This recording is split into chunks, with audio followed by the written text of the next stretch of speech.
À Kupiansk, les combats s'intensifient au nord-ouest, avec des affrontements violents à Moskovka et Kondrachovka, frappes nocturnes et représailles aériennes.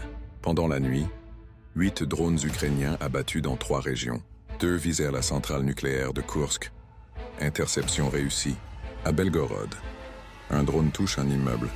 La guerre vient frapper aux portes de la Russie. Réponse aérienne ciblée. Chaos en profondeur ukrainienne. Les forces aérospatiales frappent 4 régions.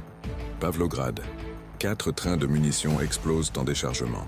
Détonation massive. Ochakov. Missiles sur le port, coup porté à la logistique maritime. Kharkov. Ateliers industriels détruits. Tchernihiv. 2 Iskander anéantissent un centre d'entraînement militaire. Kiev reconnaît 3 morts. Moscou parle de 200 cadres militaires tués, dont des instructeurs étrangers. Un revers majeur. L'UE sous pression. 150 milliards pour armer l'Ukraine. 9 pays européens ont sollicité des prêts via le programme SAFE de l'UE pour acheter des armes, y compris des armes ukrainiennes. Objectif, alléger le fardeau budgétaire de Kiev. Une boucle infernale s'installe. L'Europe finance la guerre. Même avec du matériel produit sur le front, Trump change d'avis. Encore, le milliardaire républicain, toujours en campagne, réduit son ultimatum à la Russie, plus 50 jours, mais 10 à 12. Il n'y a pas de raison d'attendre. On ne voit aucun progrès. Ironie de l'histoire, il fixe un délai, qu'il brisera probablement lui-même. Un homme de parole, un homme de spectacle. La Russie maintient la pression sur tous les axes, progresse lentement mais sûrement, et frappe en profondeur avec une précision croissante. L'Ukraine résiste, mais ses centres logistiques et d'entraînement saignent. Pendant que l'Europe continue de financer la guerre, Moscou démontre qu'elle peut atteindre l'infrastructure vitale.